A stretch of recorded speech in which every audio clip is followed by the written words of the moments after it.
सबसे पहले तो मैं थारू समाज को नमस्कार करता हूँ और उसके साथ ही अपने इस समाज के लिए जो है अपने एक संदेश भी देना चाहता हूँ कि कई ये लेखक हैं, कई भाषा वैज्ञानिक हैं, कई मानव वैज्ञानिक हैं जिन्होंने जो है हमारे बारे में जो है एक मनगढ़ंत कहानी बनाकर जो है हमारे थरवाट में जो है हमारी जाति के बारे में, हमारी जो है इस थरवाट के बारे में पेश किया है। जो कि देखा जाए तो हम लोग जो है महाराणा प्रताप की संतान हैं और महाराणा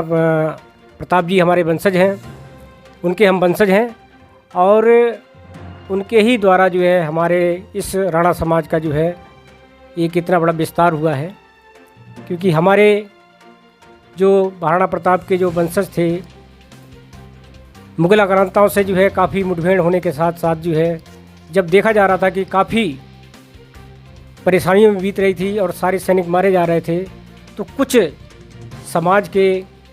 जो अपने वंश के जो है वफादार जो है सैनिकों को जो है के रूप में उनसे कहा गया कि अपनी संस्कृति और वंश और परंपराओं और धर्म को बचाने के लिए आप यहाँ से चले जाइए जो है। इसलिए जो है उनको जो है वहाँ से जाने के लिए एक आह्वान किया गया जो है और वो जो है छुपते छुपाते हुए जो है हमारे इस तराई के जंगलों में आए जो है। कहा जाता है कि 12 राणा की एक टुकड़ी आई थी। कुछ लोगों का कहना है कि 12 लोग आए थे हमारे यहाँ पर जो है और वो जो है हमारे जो है जो महाराणा वंशज के जो है वफादार जो है सैनिक के रूप में थे। इसलिए वो जो है अपने धर्म और संस्कार को बचाने के लिए अपने इस क्षेत्र को जो है क्या छोड़कर जो है तराई के जंगलों की ओर आए जो है। मगर उसमें कई लोगों का ये भी कहना है कि 12 लोग जो आए यहाँ पर जो है और वो जो है हिमालय की जो तराई है जी, जिसमें हिमालय की तराई जो आपके जो है ज़िला नैनीताल के जो है ऊधम सिंह नगर ना होकर ज़िला नैनीताल ही था उस समय जो है। अब तो बाद में ऊधम सिंह नगर नाम से जो है ज़िला यानी मशहूर हुआ जो है। और उसमें जो है आकर जो है कैलाश नदी और नंदो नदी के बीच में बसे जो है और इस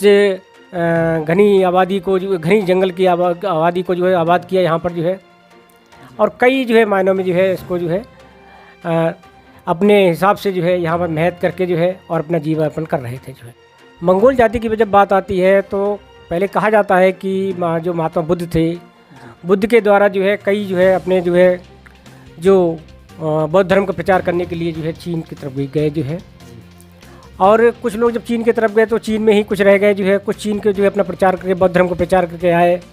तो कुछ लोगों का मानना है कि मंगोल से जो है कुछ मिलता है। जब वहाँ से कुछ आया तो जो है अपने जहाँ वहाँ पर जीवन यापन किया है, वहाँ से अपना परिवार जब वापस आया हुआ यहाँ पर जो है तो इससे कहीं ना कहीं जो है कुछ जो है कुछ अंश के रूप में जो है देखा जाता है कि मंगोल जाति की जो है कुछ डीएनए पाया जाता है जो है। ये कहना सत्य नहीं है क्योंकि ऐसा जो है अभी तक जो है ना ही कहीं पर जो है उजागर होके आया हुआ है, ना ही कोई इसको मानते भी हैं। जी सर, आप कह रहे हैं कि ये कहना सत्य नहीं है सर कि थारू समुदाय मंगोल प्रजाति का मिश्रण है, ये सर आप कह रहे हैं? जी, कोई मिश्रण नहीं है इसमें जो है। और थारू जाति में जो है अपना एक संस्कार थे जो है और उन संस्कारों की वजह से जो है उनकी रीति रिवाज परंपराएं थी, उनकी वजह से ही अपना जो है वो सर्वोदय भी है।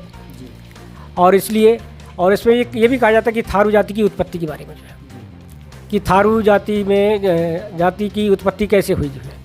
भाई थारू जो है जाति का जब नाम जब आया है, थारू जाति की जो वाली बात आई है तो हमारे यहाँ पर जो है जो हिमालय की तराई में बसे हुए हैं, क्योंकि स्थान विशेष से ही लोगों का नाम जो है उजागर होता है जो है। जी सर, स्थान विशेष से ही होता है। हमने इससे पहले भी अपनी वीडियो में बताया था कि पंजाब के पंजाबी, जौनसार के जौनसारी, तो हम कहीं ना कहीं थारू कहते हैं लोग हमें। तो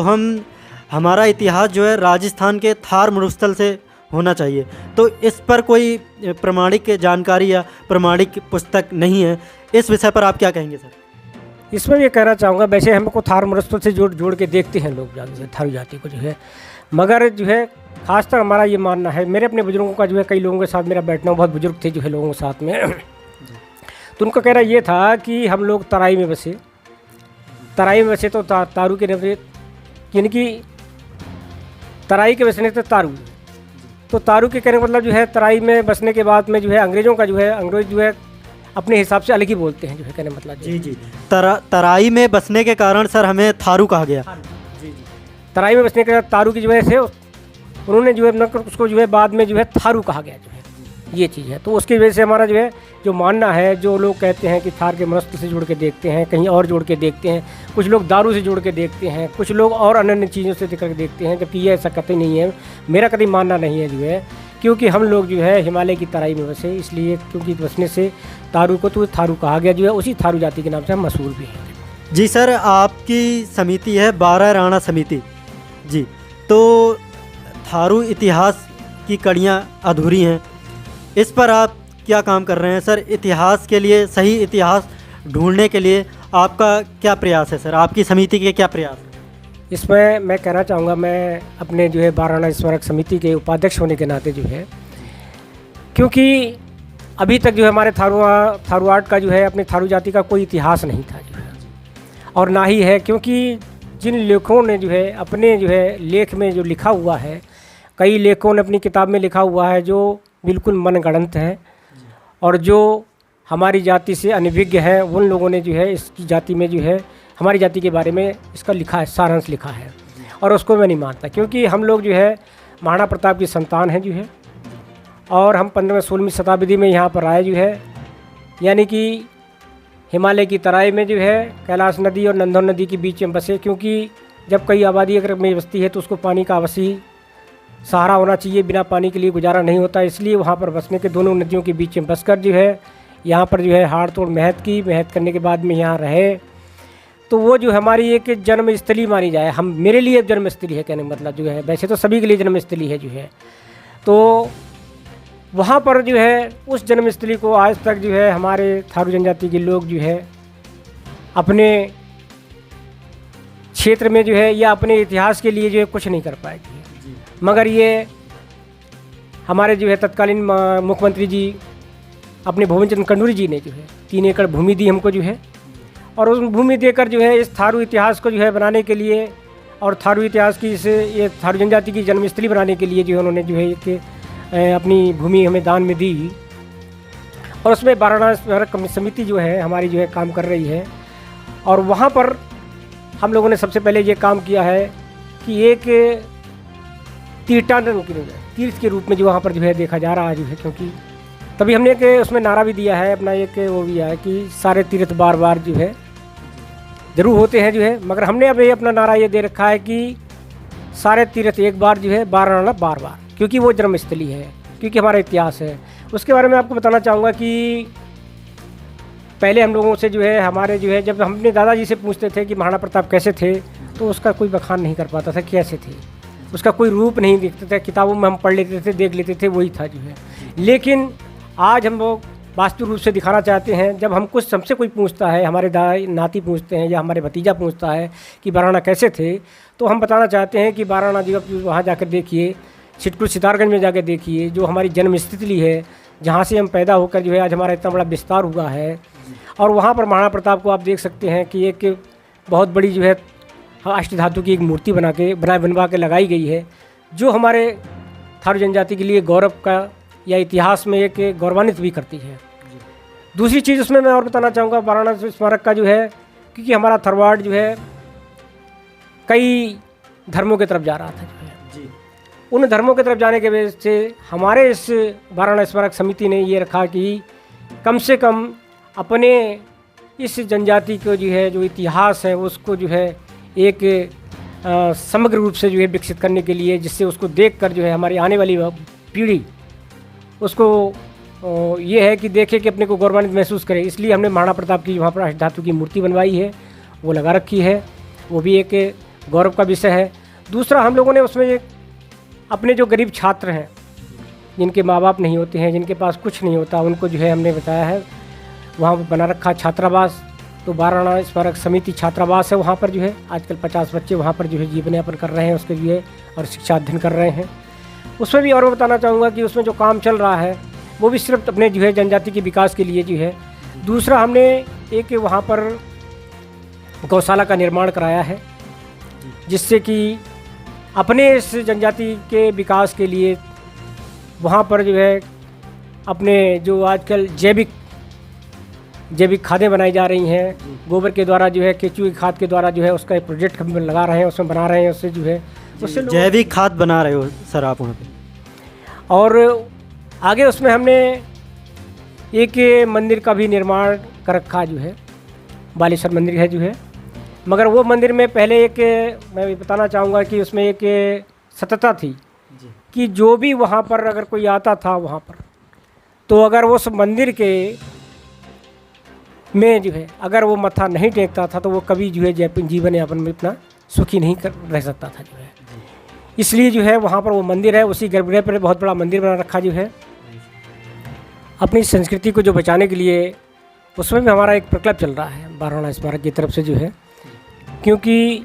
जो हमारी धर्म है, संस्कृति है, क्योंकि विलुप्त होती जा रही है। नई आने वाली पीढ़ी जो है जब उसके सामने जो है कोई प्रदर्शन या प्रदर्शित नहीं होता है तो वो समाप्त हो जाती है।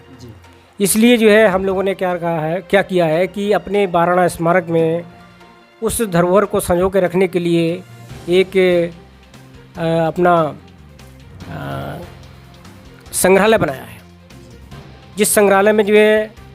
हमारी अपनी पोशाकें हैं कि हम लोग कैसे कपड़े पहनते थे और कैसे यंत्रों के द्वारा जो है हम लोग खेती करते थे जो है, और किस तरह के हम लोग गहने पहनते थे, किस तरह के औजारों से जो है हम लोग जो है अपना जीवन यापन करते, किस तरह का अपना निवास बनाते थे, उन सब सारी चीज़ों का एक संग्रह करके हमने एक संग्रहालय बनाया है, जिससे आने वाली पीढ़ी जो है हमारी जो है खटीमा और सितारगंज तथा अन्य क्षेत्रों से आते हैं और उस संग्रहालय में जो है जाकर उस धरोहर को भी देखते हैं। जी जी। इसके अलावा सर आपने जो अभी इतिहास की हमारी बातचीत हुई, तो इतिहास आपकी समिति लिख रही है या आप व्यक्तिगत तौर पर लिख रहे हो? उस इतिहास के बारे में पूरा अपने व्यक्तिगत तौर पर लिख रहा हूँ, और हमारी एक थारू सांस्कृतिक विकास समिति है, उसके माध्यम से हम जो है अपने जो थारू जाति में जो है अपने संस्कार हैं, संस्कार गीतों के चाहे अपने जो है कई ऐसी परंपराएं हैं, रीति रिवाज हैं, उन लोग का संरक्षण कर रहे हैं। उसके द्वारा हमारे पूरी समिति जो है 5 साल से 6 सालों से जो है लगभग जो है बराबर अपने थरवाट में जो है काम करती आ रही है, और उसको विलुप्त होने से बचाने के लिए, और जो हमारे गहने हैं जो आजकल दिखाई नहीं देते हैं, आजकल देखा जाए तो जो है जो सभ्यता है, अंग्रेजी सभ्यता आ गई है, अपनी सभ्यता को जो है आगे बढ़ाने के लिए कई तरह के गहने जो है अपने कार्यक्रम में हम लोग जो है प्रयोग में लाते हैं। और अपनी जो मातृभाषा है उसका भी विलुप्त होना जो है आजकल जो है ज़्यादा पाया जाता है। हम उसकी जो है द्वारा जो है अपने सांस्कृतिक जो मंच से जो है बड़े बड़े कार्यक्रमों के द्वारा जो है उसको जो है मंच में जो है प्रदर्शित करते हैं, जिससे कि हमारी संस्कृति की जो है विलुप्त ना हो जो है,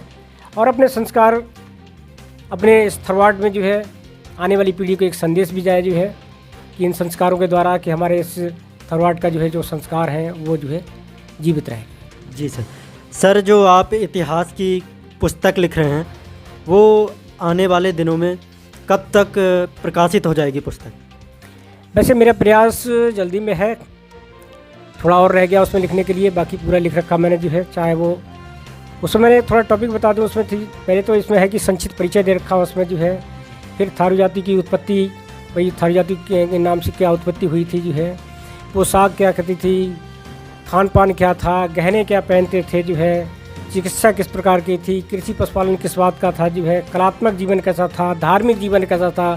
सांस्कृतिक जीवन कैसा था, और अपना जो है सामाजिक जीवन कैसा था जो है, मनोरंजन के साधन क्या थे, और अपने जो है थारू जाति में संस्कार क्या थे, और अपने जो थारू जनजाति के जो है जो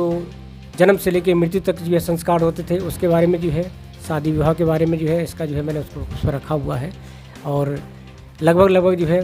कुछ ही उसमें बकाया रहा है, बाकी जल्द ही पूरा होने जा रहा है। लगभग 2 साल मान के चलिएगा जो है, वैसे पहले अगर हो जाए तो अच्छी बात है। जी। तो आपने देखा कि राम किशोर राणा जी, जो कि 12 राणा समिति के उपाध्यक्ष हैं, ये हमारे इतिहास और संस्कृति संस्कारों को लेके एक पुस्तक लिख रहे हैं, जो इनका कहना है कि आने वाले 1 से 2 सालों में वो प्रकाशित हो जाएगी। तो इसी के साथ अलविदा लेता हूँ साथियों, आपसे धन्यवाद।